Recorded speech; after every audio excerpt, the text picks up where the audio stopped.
선생님 여러분 안녕하세요. 오늘 현대시 공부 방법에 대해서 설명을 드리려고 합니다.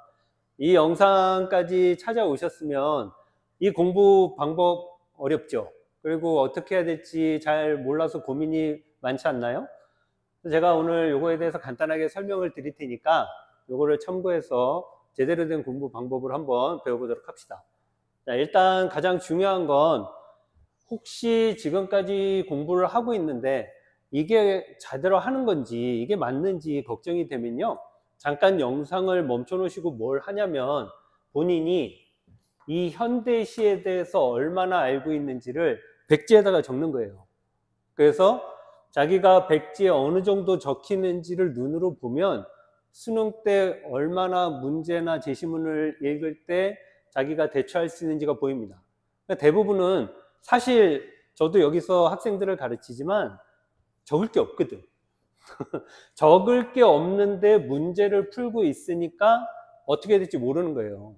제가 이제 학생들한테 많이 하는 얘기가, 예를 들어서 수학으로 따지면 미분을 공부하는데 미분의 개념도 모르고 공식도 모르는데 일단 기출문제집을 사서 푸는 거지. 당연히 공부가 안 되지 않겠어요? 똑같아, 국어도. 그런데 국어는 대부분의 학생들이 처음에 문제집을 사서 하루에 비문학 몇 개, 문학 몇 개 풀어야지 공부를 이렇게 세운다고. 이게 말도 안 되는 거예요, 이게. 그래서 오늘은 일단 우리가 흔히 공부 처음 시작할 때, 올해는 개념부터 해보겠습니다 라고 얘기하는 게 어떤 건지를 설명을 해드릴 테니까 그 부분을 좀 잘 듣고 공부에 적용을 좀 했으면 좋겠어요. 그러니까 예를 들어서 시다. 그럼 시의 주제가 뭔지 아세요? 우리는 시인이 되려고 시 공부를 하는 게 아니니까 수능에서 주로 다루는 주제는 정서. 많이 들어봤죠? 그 다음 태도. 정서와 태도. 그런데 문제는 뭐냐면 문학이 있으면 독서, 비문학이라고 하는 게 있잖아. 독서가 있는데 학생들이 또 문학이 뭔지를 몰라. 문학이 뭔지를 모르는데 문학 공부를 할 수가 있나. 그래서 간단하게 얘기를 하면 자기가 하고 싶은 얘기를 직접 설명하는 게 비문학. 그럼 문학은 아주 쉽게 얘기하면 돌려서. 그러니까 무슨 뜻이냐면 정서와 태도를 직접 설명하는 게 아니라 얘를 돌려서 표현한다는 거지. 그럼 오늘 우리가 이제 시에 대해서 얘기를 할 건데 시 말고 뭐가 있어? 그렇죠? 소설이 있잖아. 소설이. 그럼 시하고 소설은 왜 수능에서 이렇게 두 개로 나눠서 출제를 하겠어? 돌리는 방법이 달라. 돌리는 방법이. 그러니까 수험생이라면 현대시에서 주제를 드러내는 방식하고 소설이 주제를 드러내는 방식 정도는 미리 정리를 해놔야, 그래야 이제 제시문에서 아, 그래서 이런 문제가 나오는구나, 이렇게 간다는 거지. 이게 되게 장황해 보이지만 대부분의 수능 기출이 다 이렇게 돼 있어. 그래서 우리가 돌려서라는 말을 수능이나 교육과정에서는 뭐라고 하냐면 형상화라고 하는 거야. 알겠지? 자, 혹시 공부에 고민은 많지만 이런 원론적인 얘기나 개념 얘기가 지루하고 관심이 없다, 공부하지 마, 안 해도 돼. 그런 거는 문제집만 풀면서 성적 안 온다고 얘기하는 건 말이 안 되거든. 자, 그럼 잘 봐. 정서와 태도를 그냥 설명하는 게 아니라 정서를 뭘로 보여줘? 그렇지, 정서라는 게 있잖아.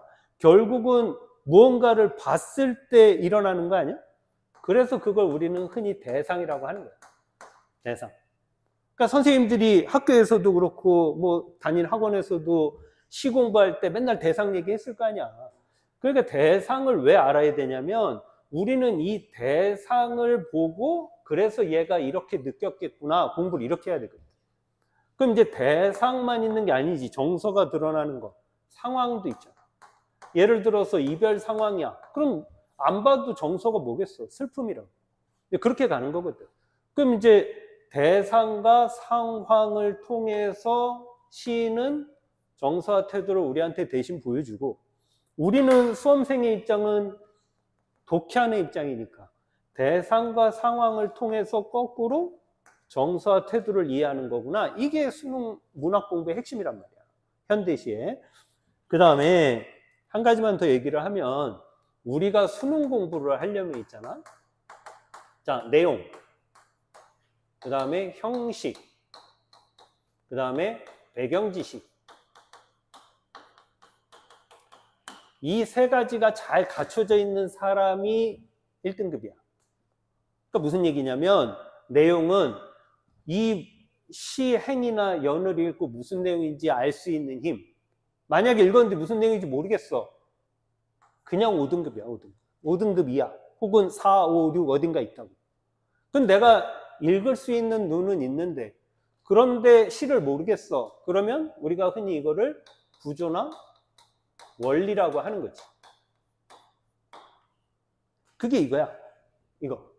그 다음에 배경 지식. 그러면 수능에서는 어떤 유형의 문제가 혹은 어떤 대상과 상황, 어떤 정서와 태도를 주로 다루는지를 내가 미리 정리해서 알고 있는 게 이게 배경 지식이야. 그러니까 솔직히 얘기를 하면 학원에서 수업하는 건 여기까지인 거야. 너희가 공부를 할 수 있는 것도 여기까지. 그럼 이제 이거를 배워서 반복 연습을 해서 내용을 잘 읽어낼 수 있게 하는 게 그게 여러분의 공부라고. 체화지, 체화. 근데 문제는 뭐냐면 아까 처음부터 얘기했지만 이걸 모르는데 이것만 가지고 자꾸 하려고 하니까 아무것도 안 되는 거라고. 무슨 말인지 이해되죠? 그래서 공부 간단해. 수학 처음에 개념부터 해서 공식을 익히는 게 그게 여기에 해당하는 거야. 그래서 아, 미적이 이런 거구나. 공식이 이렇구나. 그럼 그거를 예문에, 예제에다가 자꾸 적용을 해서 익숙하게 만들 거 아니야? 국어 공부도 똑같이 하면 돼. 똑같이. 그러면 예를 들어서 여기가 이렇게 배웠어. 우리가 대상 상황을 먼저 이해를 하고 이걸 가지고 정서와 태도를 이해하는 게 시독해구나 라는 걸 내가 알았단 말이야. 그럼 이제 여기에 해당하는 거. 그럼 수능에 자주 나오는 정서가 뭐냐 이거지. 수능에 자주 나오는 정서. 제일 많이 나오는 게 그리움이야. 그리움. 근데 지금 영상을 보고 있는 수험생들이 그리움이라는 단어를 모르는 사람은 없을 거 아니야. 근데 그리움이 뭔지 써봐 혹은 정리해봐 그러면 의외로 대답을 못해. 아주 간단하게 정리를 하면 긍정 플러스 과거 이렇게 정리하면 돼. 이렇게. 그러면 또 우리는 뭘 정리하면 돼? 긍정 플러스 과거의 대상이 뭐냐? 이렇게 됩니다. 수능에 자주 나오는 대상이 뭐냐? 그럼 긍정인데 과거의 대상, 수능에 대표적으로 뭐 있어? 고향이야, 고향. 고향과 관련된 시 많이 봤을 거 아니야. 그러니까 우리는 그냥 문제집만 풀고 채점하고 넘어가는 게 아니라 아, 대상이 고향인 시들이 고향의 속성이 이렇구나. 그럼 이 고향의 모습을 우리한테 보여주는 시는 이 그리움의 정서를 우리한테 얘기하는 거구나. 이걸 정리해 놓고 있는 거라고. 그럼 문제집에 나와 있는 그 시를 아는 게 아니라 수능에 자주 출제되는 대상과 정서 하나를 내가 이미 알고 있는 거지. 그럼 이것과 관련된 시 나올 때마다 이것도 그리움이네. 이것도 고향이네. 이게 많이 쌓여 있어야 돼. 그걸 가지고 문제를 자꾸 풀다 보면 내가 아는 내용을 반복해서 확인하게 되니까 그게 체화가 되는 거야. 수능 공부는 이렇게 하는 거라고. 그 다음에 또 뭐 있어? 가족. 제목이 할머니, 할아버지, 어머니, 아버지. 야, 안 읽어도 그리움이야, 그냥. 수능은. 무조건. 요게. 이렇게 간다고. 그러니까 이게 이제 수능에 자주 출제되는 주제나 대상을 알고 있는 학생들이 되는 거예요. 그러면 정서만 있는 게 아니잖아. 또 뭐 있어? 태도. 태도. 태도에는 있잖아. 이게 대상에 대한 태도가 있고 상황에 대한 태도가 있어. 이게 수능 출제되는 유형을 보면. 근데 아주 간단하게 얘기를 하면 상황에 대한 태도 하나만 얘기를 합시다. 이렇게 된다고 생각을 해봐. 왜? 수능에 가장 많이 출제되는 포맷이 이거거든. 오케이? 그럼 태도는 우리가 흔히 적극적 태도와 소극적 태도가 있다. 이렇게 배우잖아. 학교 다닐 때도. 그렇죠? 그럼 적극적 태도가 극복 의지. 소극적 태도가 체념자절. 이렇게 된단 말이야. 그럼 당연히 어느 게 더 바람직한 태도야? 수험생한테 혹은 우리 인간에게. 이거 아니야, 이거. 수능은 교훈적인 목적을 가지고 있는 작품들이 많으니까 이게 제일 많이 출제돼. 그러니까 알고 있어야지. 근데 문제는 뭐냐면 아까 처음에 얘기한 것처럼 나는 다 극복할 거야. 이걸 주장하는 게 시가 아니라고. 그럼 뭘로 보여줘? 상황으로 보여준다 그랬잖아. 그래서 우리는 또 이걸 알고 있어야 돼. 극복 의지를 드러내려면 생각해봐. 당연히 상황이 어때야 돼? 좋아야 돼? 나빠야 돼? 나쁠 거 아니야. 그래서 부정적 상황이 항상 먼저 나오는 거야. 그래서 부정적 상황이 앞에 깔린다. 아, 그러면 나는 태도를 확인하는 그런 유형의 출제 작품인가 보구나. 이걸 미리 알고 있는 거라고. 이것만 알고 있어도 충분히 시를 풀 수 있어. 충분히. 거기 나와 있는 파란색 글씨 함축적 의미, 요즘 이런 거 수능에서 출제 안 하거든. 그러니까 요 포맷, 이 포맷, 요 두 개만 가져도 수능에 나오는 대부분의 유형들은 이제 하나 아는 거라고.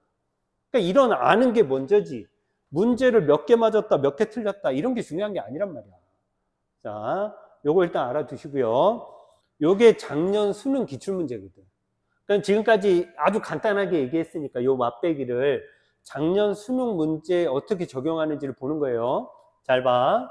생명 현상을 제재로 삼은 시는 대체로 생명체들의 풍요로움을 감각적으로 형상화하거나, 그럼 여기에 있는 생명체들이 우리가 배운 걸로 따지면 뭐가 되겠어? 그게 대상이야.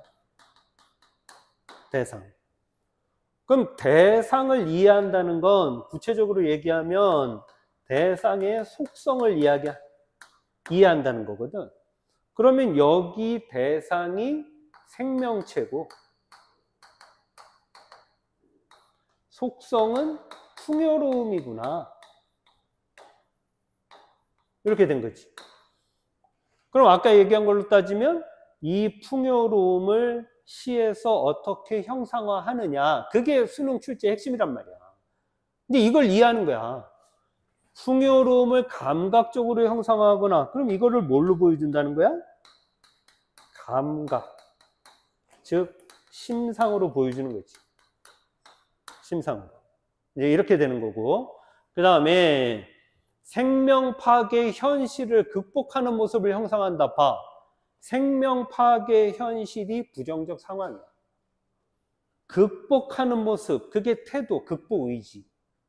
작년 수능도 그대로 출제되잖아요. 그렇죠? 그래서 가는 만물의 조화로운 성장과 충만한 생명력을, 그게 여기 풍요로움이겠지. 만물의 조화로운 성장.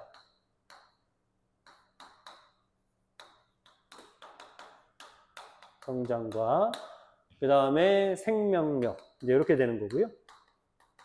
생명력. 이렇게. 그 다음에 자족하는 태도를, 대상에 대한 태도겠죠? 나는 인간의 욕망에 대한 상처와 고통으로 황폐화된 현실, 이 부정적 상황. 인간의 욕망으로. 황폐.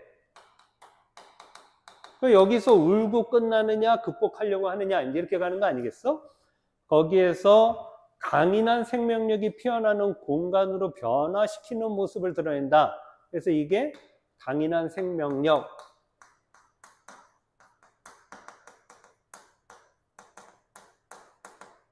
자, 이렇게 되는 겁니다. 봐. 시에 대해서 내가 알고 있다면 시를 출제하고 있는 저 이야기가 아까 얘기한 내 구조 원리나 배경 지식으로 해석이 가능해야 돼. 이게 가능해야 이제 문제로 들어가거나 제시문을 읽을 수 있는 거라고. 그러니까 수험생들은 꼭 명심하셔야 돼요. 혼자 문제집을 많이 풀고 있다고 해서 이걸 갖출 수 있는 건 아니잖아. 그러니까 이걸 먼저 공부를 해놓고 이것을 확인하는 걸로 문제집으로 가야, 그래야 문제집을 풀면 풀수록 내 배경 지식이나 능력이 점점점 단단해지는 게 느껴지는 거란 말이야. 그렇게 성적을 올리는 거라고. 오늘 꼭 명심하시고요. 자, 현대시는 아주 간단하게 맛보기를 보면은 요 정도니까 이렇게 알아두시고 다음 강좌에는 다른 영역에 대해서 또 얘기하도록 하겠습니다. 자, 고생했습니다, 여러분.